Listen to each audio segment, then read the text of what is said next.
Hello, I'm Esther Githui-Ewart. It's Wednesday, July 21st. This is Africa 54.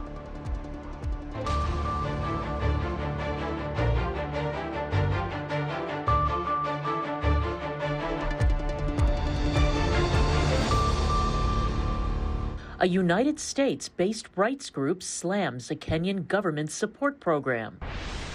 The U.S. condemns China for malicious cyber attacks.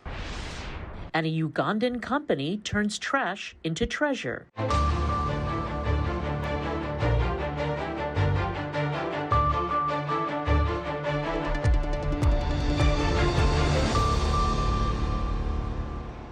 Nigerian authorities say they have secured the release of 100 people abducted by bandits last month in northwest Zamfara state and without paying any ransom. The Zamfara State Police spokesperson, Sheikh Mohammed, says the victims, who are mostly nursing mothers and children, were rescued 42 days after they were kidnapped in the Marua area of the state. Mohammed says their release was facilitated by the state's Ministry for Security and Home Affairs through a dialogue with bandits. 80 rescued victims have so far been allowed to return to their families. Authorities say the remaining are being monitored and treated in a hospital. A Kenyan government support program benefited just a small fraction of those in need and was beset by irregularities and cronyism, according to a report by US-based rights group Human Rights Watch. David Doyle has the details.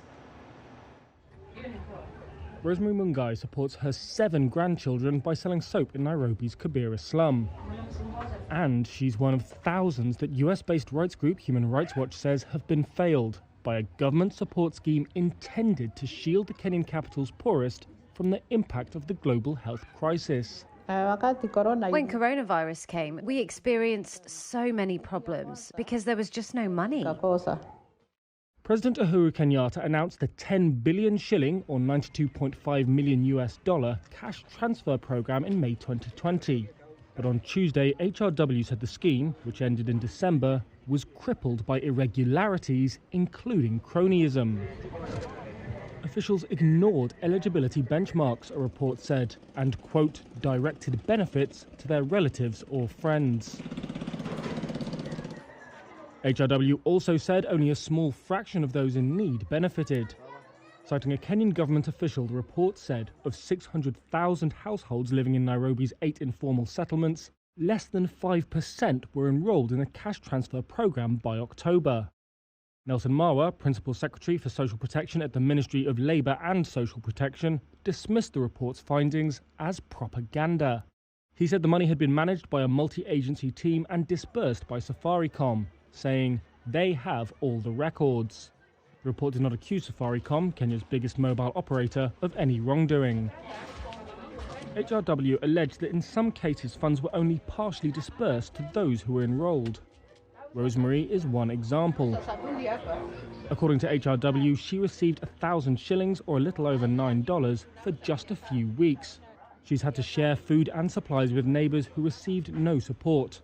And though schools have reopened, HRW says she can no longer afford to send her grandchildren.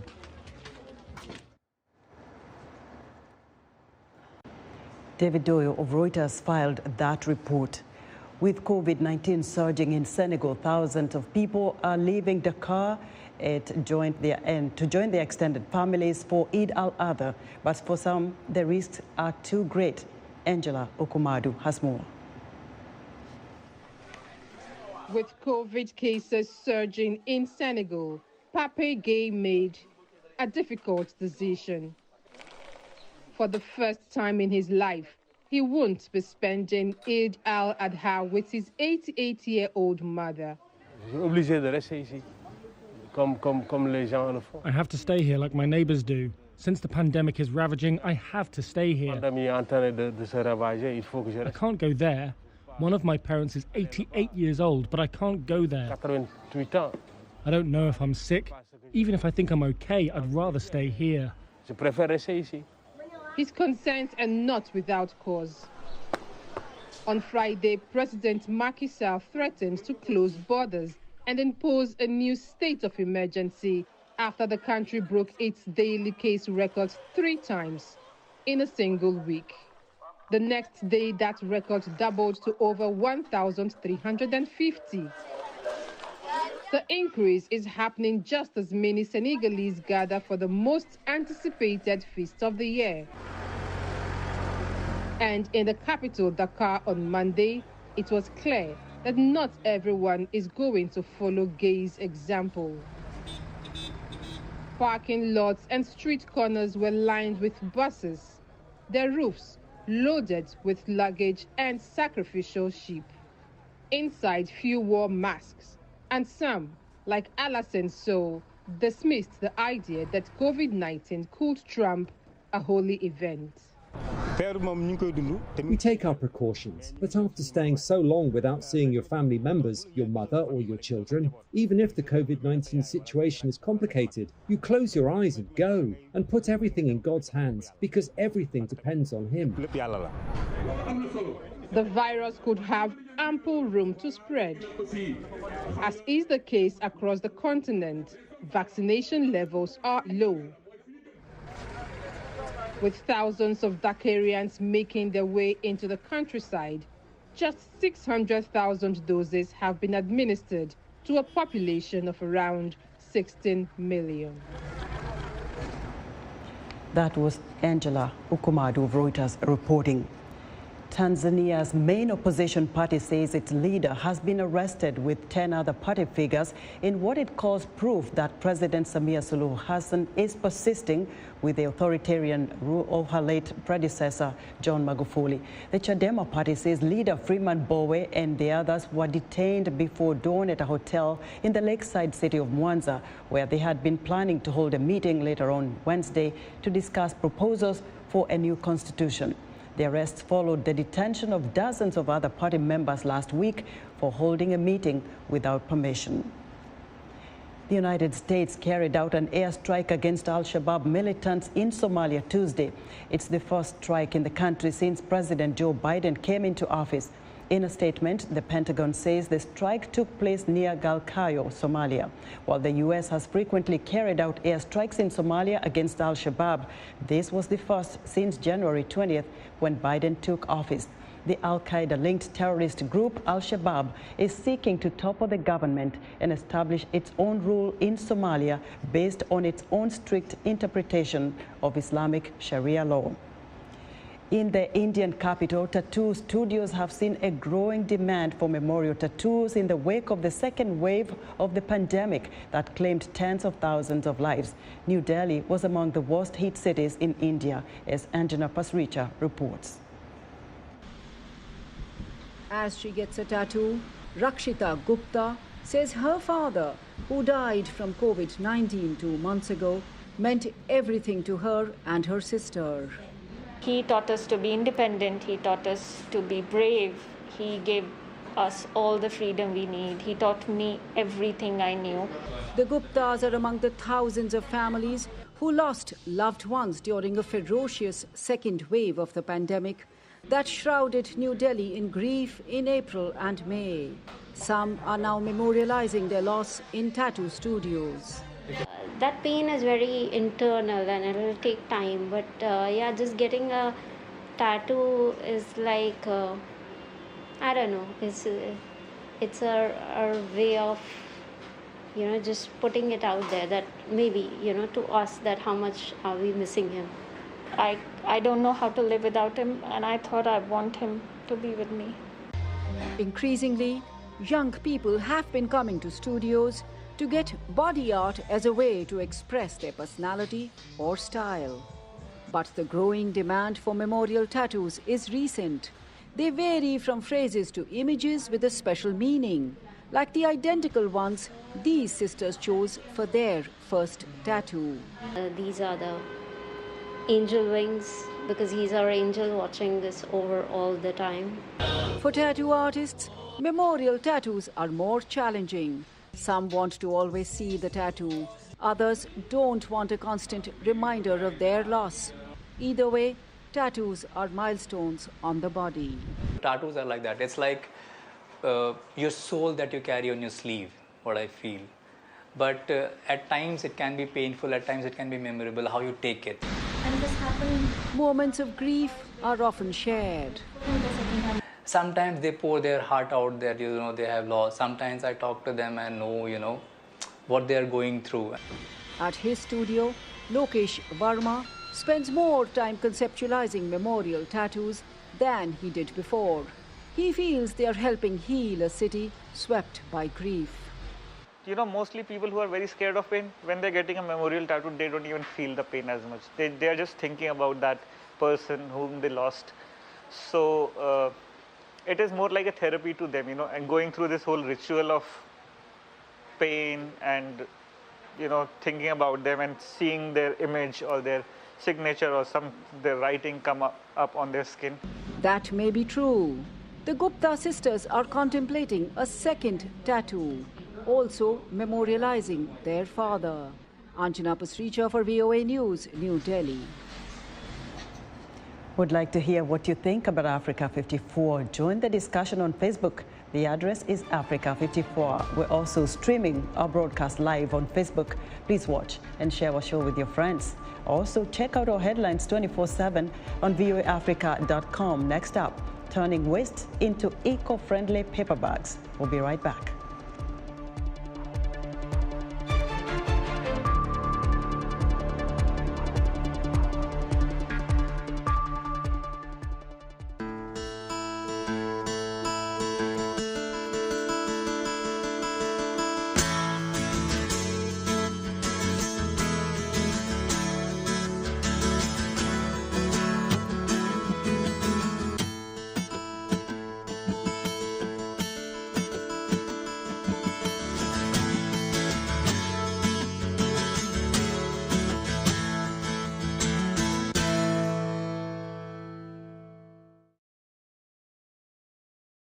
Join me on the next Straight Talk Africa, when we'll look at Africa's urban future. As the continent continues to urbanize, how will cities accommodate those flocking there and those who are already there?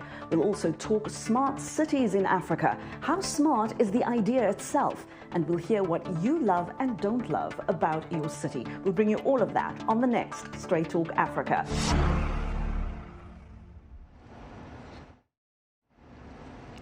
Welcome back to Africa 54. Beijing is denying allegations that it is behind a major cyber attack against Microsoft Exchange, a popular email platform used by companies worldwide.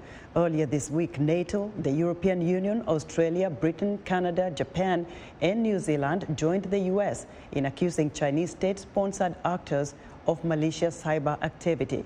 VOA White House correspondent Patsy Widakuswara reports. The massive global hack of the Microsoft Exchange email server software was first discovered in January and began infecting tens of thousands of accounts worldwide in late February. Earlier this week, the Biden administration called out China for the cyber attacks. Beijing said the allegations were fabricated. China once again strongly requests the U.S. and its allies to stop cyber theft and cyber attacks targeting China.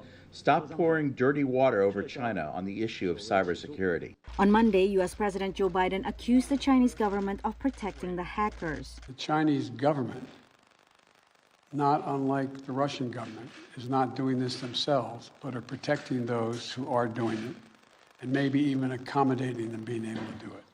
NATO, the European Union, Australia, Britain, Canada, Japan, and New Zealand have joined the Biden administration in accusing Beijing of sponsoring malicious cyber activity. The U.S. has charged 4 Chinese nationals in connection to a state-led espionage campaign targeting the U.S. and other countries. The indictment alleges that 3 of the 4 defendants were intelligence officers with China's Ministry of State Security, or MSS. They implemented the alleged cyber attacks through front companies in order to conceal the government's role in the illicit scheme.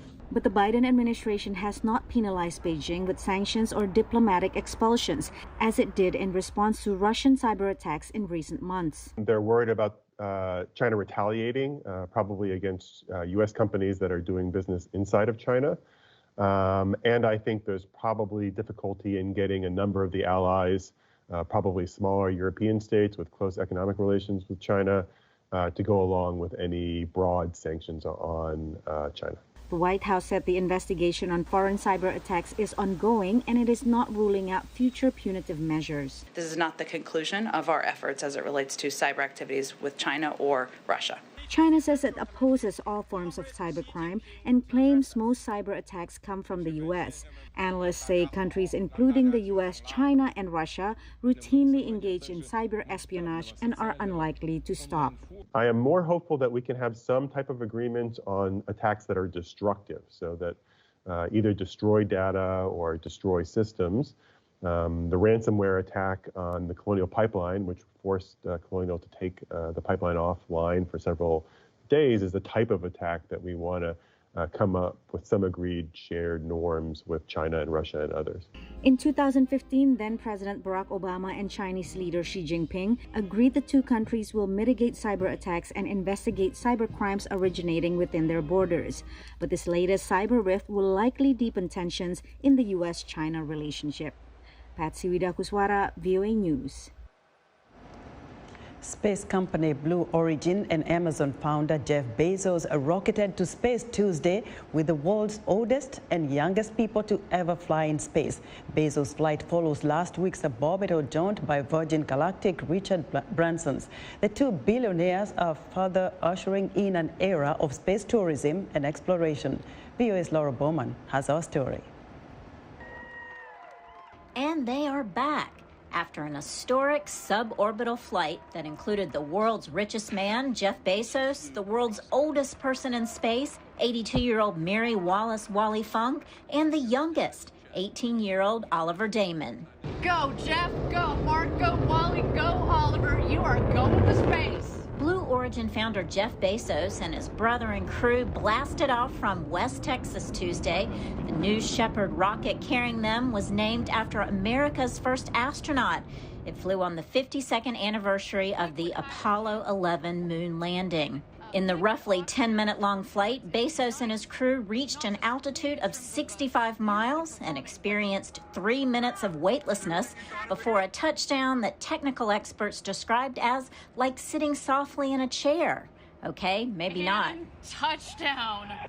Welcome back, New Shepard's first human crew. The most profound piece of it for me was looking out at the Earth and looking at the Earth's atmosphere. Every astronaut, everybody who's been up into space, they say this, that it changes them, and they look at it and they're kind of amazed and awestruck by the Earth and its beauty, but also by its fragility. And I want to thank you, sweetheart, because you made it possible for me. I've been waiting a long time to finally get it up there. Bezos' trip follows last week's successful suborbital journey by Virgin Galactic billionaire Richard Branson. I was once a kid with a dream, looking up to the stars, and now I'm an adult in a spaceship looking back to our beautiful Earth.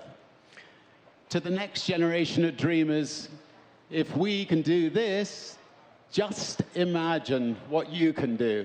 Some have criticized the flights as joyrides for the wealthy. But before the flight, Bezos said his had purpose. What we're hoping to do is to build the road to space so that future generations, and maybe Oliver and people of his generation, will be able to do amazing things in space if we have practice and get good at reusable vehicles. So that's the real goal. And many analysts say that competition among commercial space travel companies brings launch costs down. They say that ultimately boosts scientific research and expands space exploration. Laurel Bowman, VOA News, Washington. 20 years after freeing Afghanistan from the grip of the Taliban, U.S. and NATO troops are leaving. For a generation of Afghans who grew up during that time, the future is worrisome. VOA's Arashar Basadi explains. Recently, on the streets of Kandahar, a Humvee carrying Afghan special forces came under attack from Taliban fighters. The next day, the Taliban reportedly raised their signature white flag over a key border crossing with Pakistan. This video comes from a Taliban spokesman, and VOA cannot independently verify its content, but it claims to show an unnamed Taliban fighter at the border pledging the group's commitment to safeguarding Afghan security forces and local businesses. But many Afghans see the Taliban as a threat to their way of life. Medina Sadat is a civil rights activist and mother of two. She lives in Kabul and says the mood in Afghanistan is changing. When the U.S. and NATO and European countries got involved in Afghanistan, people started to live normal lives. But when foreign agencies decided to leave Afghanistan, a fear spread, especially among women.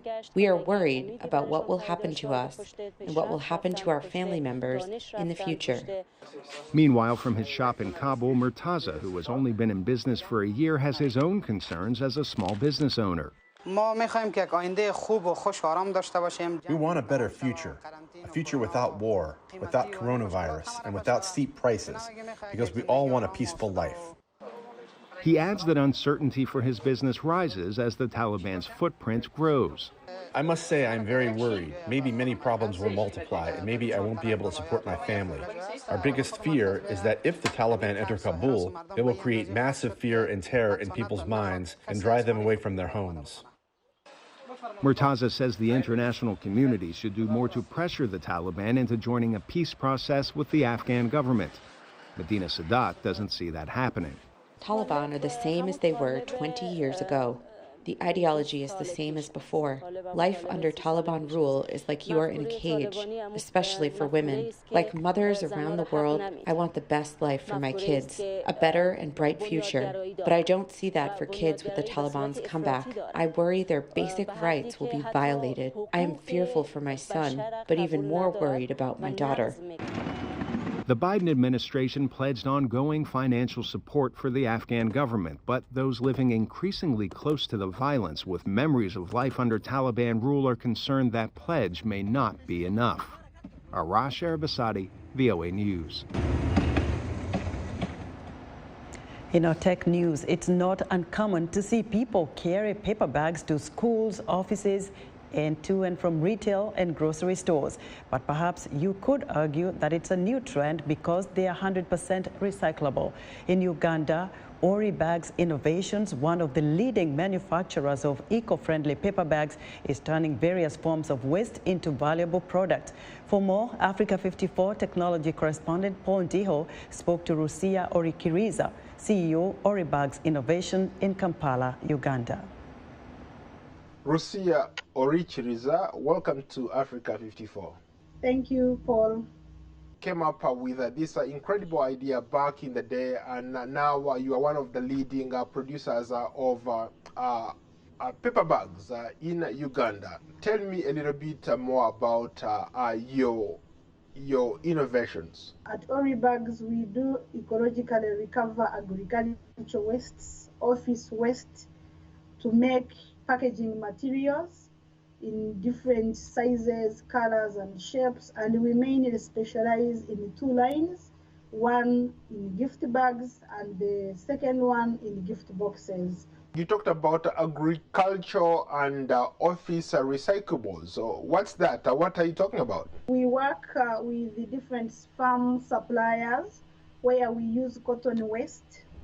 Mainly, it is the leading waste that we use. Yes, we also, when we're still under incubation at the Uganda Industrial Research, we experimented different wastes and fibers, but because of the cost implication, we only concentrated on cotton waste. So that's what we mainly use. We turn it around, we make different grammages of paper, which we convert into gift bags, and office waste, we use it for making straw board, which is the line for making gift boxes. How did you get started? Where did you get this idea of converting a raw cotton or recyclable cotton into beautiful paper bags? As a student, I was at the university, and I used to make jewelry products for my fellow students, lecturers, and the people whom I used to approach to sell my beaded products. So later, it became a business for everyone. I was no longer profiting from it. So having been a leader at the university, I approached the Uganda Industrial Research Institute with my idea to be supported to develop a good, competent product. So through different interactions and the first buyers that we supplied, we put in consideration their feedback. So that's where we were in position to only concentrate on the cost-effective fibers that could be used to make different packaging materials. When I first met you a couple years ago, you are like really struggling. Now you tell me you've moved on, you own a facility. Congratulations on that. What are you able to do at that facility now? Definitely, it has been an exciting and challenging journey for me and my team at Oribags. So now we have our own home, yes, which is on Mitiana Road, few kilometers from the main city center, where we have mainly all the departments, production facility. We have their product development facility and all the core departments that matter in our business. In terms of employment, how many people do you employ at your factory? Currently, we are a team of 26 permanent employees at Oribags, and these are under departments of production, product development, administration, sales and marketing. Then we also have research and development, and then security. So that's how we are categorized now. In terms of sales, in terms of volumes, how much are you able to produce a month, or how much goes out and is supplied to your clients? Currently, for the line of gift boxes, in a month we are in position to produce over 150,000 boxes per month. And these go to corporate companies and gift dealers. We have worked with several SME owners, small and medium entrepreneurs. Under this, we have also like those university graduates that have done internship at our factory. They have taken on new business lines. Some are our distributors, wholesalers. So for us, we are not doing this alone. We are doing this in partnership with our buyers, our retailers, and our wholesalers. Very good. Thank you so much, Alucia. That was Africa 54 technology correspondent Paul Ndiho speaking to Rusia Orichiriza in Kampala, Uganda. Now, you may have noticed that we're back in our VOA studios after more than a year of remote production. Thank you so much for staying with us during that time. We're excited to bring you a new look that we hope you'll enjoy. And that's our show for today. Be sure to watch Africa 54 on our website at voaafrica.com. From all of us, good night.